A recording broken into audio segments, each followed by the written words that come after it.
welcome to Movie Reedviews with me, Cody Reed. Now this review's for Mission Impossible Rogue Nation. It's the fifth one in the franchise, this time directed by Christopher McQuarrie, and it stars a lot of people. Tom Cruise, Simon Pegg, Jeremy Renner, Ving Rhames, as well as Alec Baldwin, Rebecca Ferguson, and Sean Harris. Now in each Mission Impossible movie, the Impossible Mission Force, the IMF, they have to battle some kind of villain or organization, and they're always in danger of being shut down because they're kind of a questionable organization in the government. So this time, Tom Cruise comes back as Ethan Hunt, who has to battle the Syndicate. The Syndicate is this anti-IMF, basically. It's this rogue organization that's trying to go against these agents and these other organizations. So it's this rogue group of assassins and other agents, and the Syndicate knows who Ethan Hunt is and his skills, so they go after him.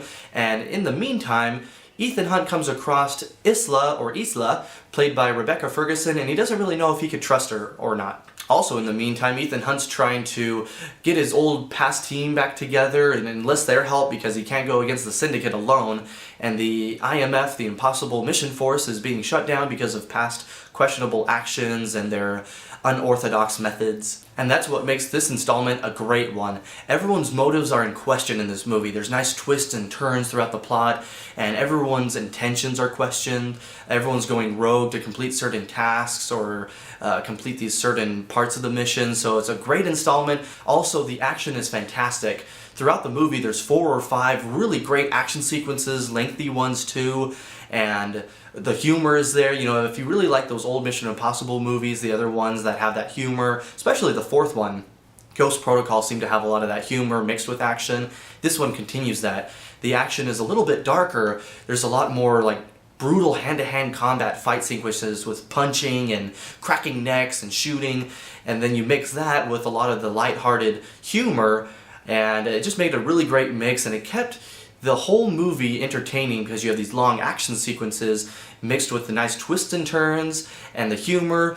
It was a fantastic movie. Believe me, the action is there. Like I mentioned, there's the 4 or 5 really great action sequences that I could think of, especially the beginning. If you've seen some of the trailers, then you'll really like the beginning of the movie, and the ending really grabs your attention, and they have these nice things going on at the end too. So it starts off well, it ends off well, and plus there's a lot going on in between to keep your attention. I really like this movie. Those action sequences are the bomb. The cast really works well together. Again, you have a lot of those returning people like Ving Rhames, Jeremy Renner, Simon Pegg, along with Tom Cruise, who's doing his own action stunts again. He's crazy. And then when you add Alec Baldwin, Rebecca Ferguson, they make great additions as well. You don't really know what Isla's motivations are, so it just made really a nice plot and a little bit different than the other Mission Impossible movies we've seen. Seriously, I don't have many problems with this movie in the franchise. I guess you could say that one of the negatives might be they're just going from one place to another to catch up to the Syndicate, and so they go from one place here, and they're trying to catch up and gain the upper hand. But because it involves a lot of humor, action, and a lot of those twists and turns, the plot keeps you involved. I really didn't mind that because the 2 hours or so that the movie was, it just kept a great pace. The only other negative I could think is the villain. Sean Harris plays the main head honcho guy of the Rogue Nation, and so he's just kind of generic, like he's the bad guy going against the good guys, and he has the upper hand, and he's really smart. He just kind of has this whiny voice too, though, like he's German, and be like, oh, you need to come here, we have to find Ethan Hunt.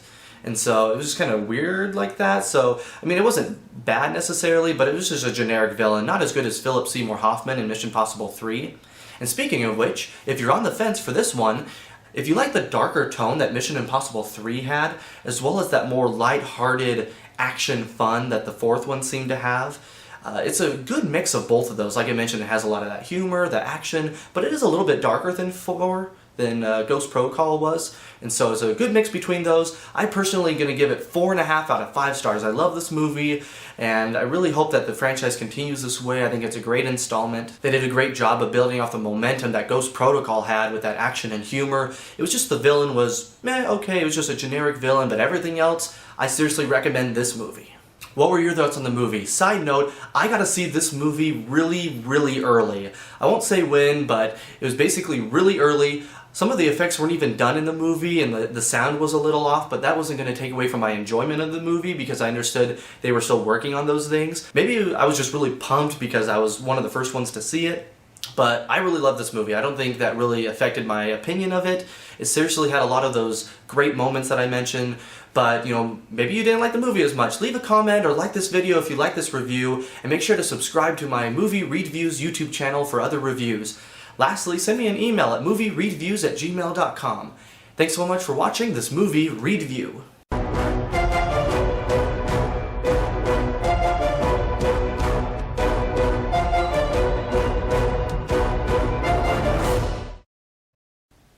You don't tell me what's impossible. I'll tell you what is impossible. Beating me. I train with the League of Shadows, a rogue organization. So I'll give this movie 6 out of 7 fights.